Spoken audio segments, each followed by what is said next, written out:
Good morning, everyone. Welcome to this week's edition of Joe's Author Podcast.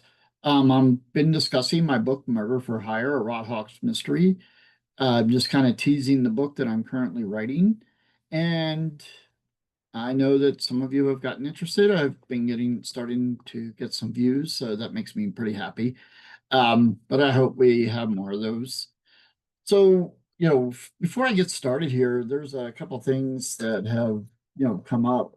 A couple people have asked me um, via email, what am I using to write? Because there's so many things out there. This is not a paid endorsement. This is no endorsement whatsoever, other than my opinion of a product. Um, and right now, I'm using an online platform called Readsy. Some of it is free. There are parts of it that you do have to pay for. Right now, I'm still in my 30-day trial. Um, but I've kind of been enjoying using it. It's sort of has slowed down my writing a little bit, but it's made me more thorough in my thinking while I'm writing. Um, it's got cards and notes, and it helps you organize and plan.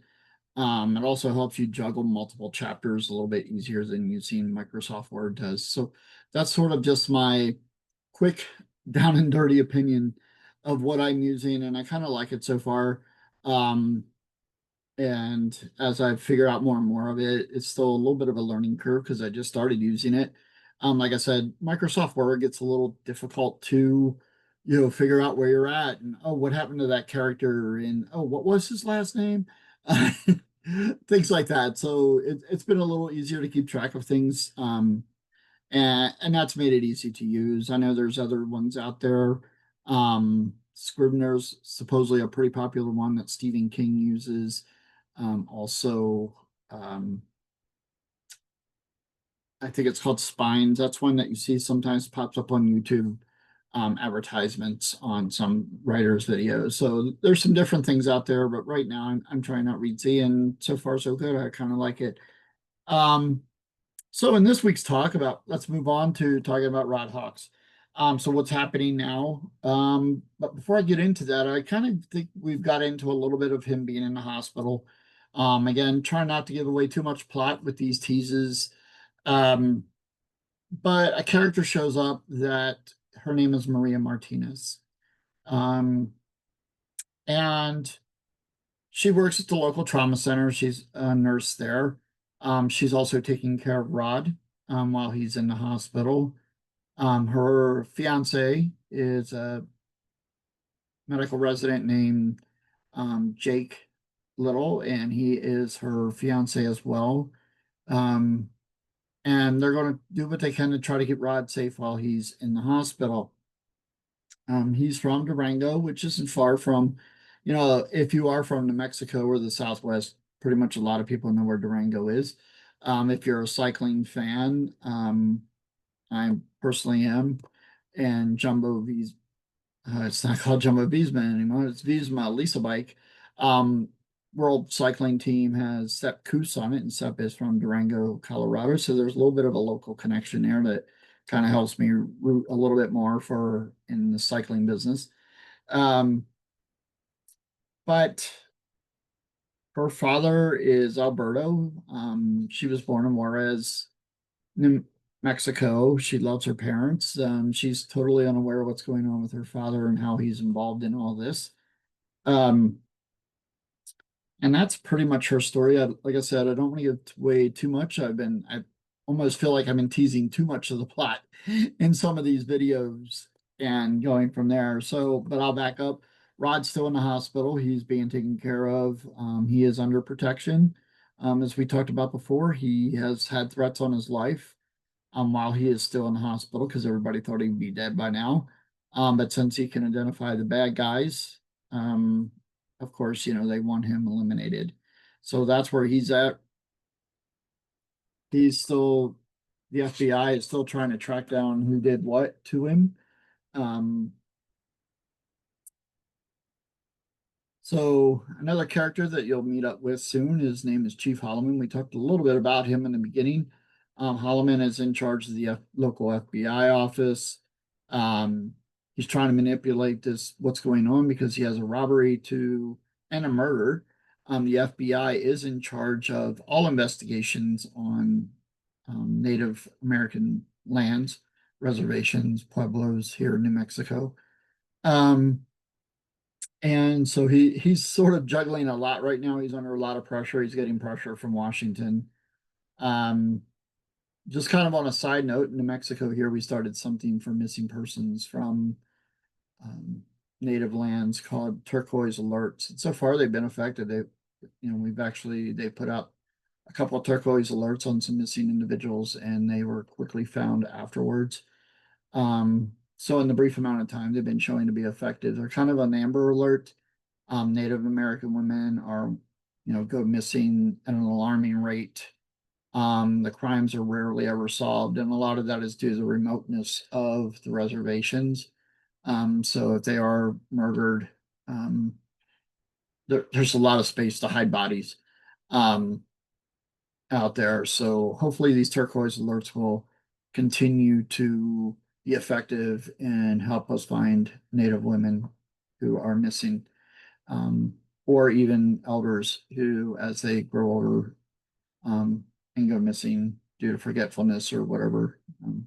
So hoping turquoise alerts continue to be effective.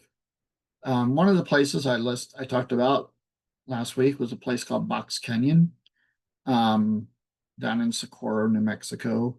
It's a popular place for hikers. It's a popular place for rock climbers.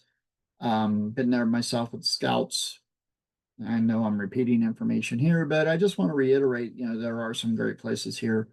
If you're an outdoorsy kind of person, this is also a little bit of an endorsement for touristy New Mexico.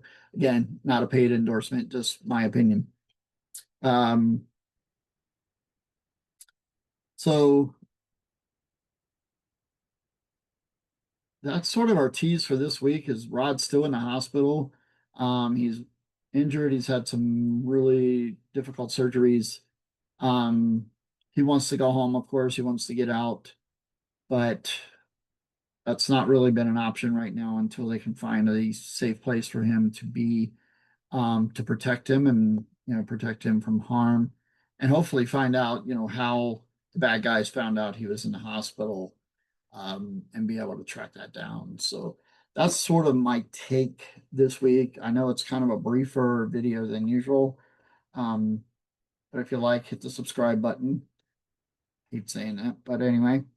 Um, so this week's book review is an interesting read. It was called Drinks with Dead Poets. It's by Glyn Maxwell. He's a poet from Great Britain. And he's sort of in a dreamlike state where every day is his lecture day at this little college. It's kind of remote, in a remote part of England. And each week he has a dead poet who comes to be a guest speaker. And what's really interesting is we learn about these poets in school. We learn about, who is, Elizabeth Barrett Browning, or, who is Keats, who is Whitman, things like that. But through going through archives of their letters, of their diaries, um, he creates a dialogue that students are asking questions that these individuals have actually answered. So you're actually gaining information and insight into all these poets and maybe what inspired them. Um, there were a few things that, like, we know some of the more popular poems by some of these individuals. However, there is some unknowns, probably some unpublished works that he refers to throughout the novel, throughout the story.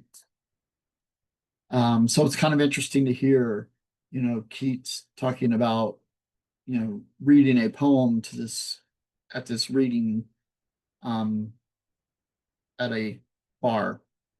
And it's something that, like, I was like, I don't recall ever learning that about Keats when I was in school. Granted, it's been over 40 years since I was in high school, so I could have learned it and just forgotten it by now. But that's that's kind of where this book goes. And each one kind of arrives in this little town a little mysteriously. Each one exits a little mysteriously. The interesting thing is Glyn Maxwell has these moments of, oh, I woke up and I thought it was Friday, but it was Thursday again. It was the following week. It's always the same day. But he can kind of see where he's lived a week of stuff in between. And having worked in academia, sometimes that's the way you feel like it's like, wow, that lecture day was here in no time again. And where did the week go? So it's kind of it's interesting that that's what's occurring here. Um, and finally, he's able to pull some things together and figure out what's going on. Because he knows no matter what happens, it's going to be Thursday. So it's kind of interesting read. The one thing I try to be very positive in these book reviews, the brief, talk about Des Linden last week in this book, is with this book, when he does have some conversational things, I don't know if it's a British thing, but it's very different from American novels, is sometimes it's hard to tell who is talking. So you have to be very, very um, attentive when you're reading dialogue between two or three individuals. Because you'll also figure out that the dialogue fits the personality of the character in the book. But it doesn't say John said this, and then Susie said this, and then Joe said that. It just becomes what was said, what was said, what was said. And following along is a little difficult at times, but the book itself is enjoyable. There's some people that really like it.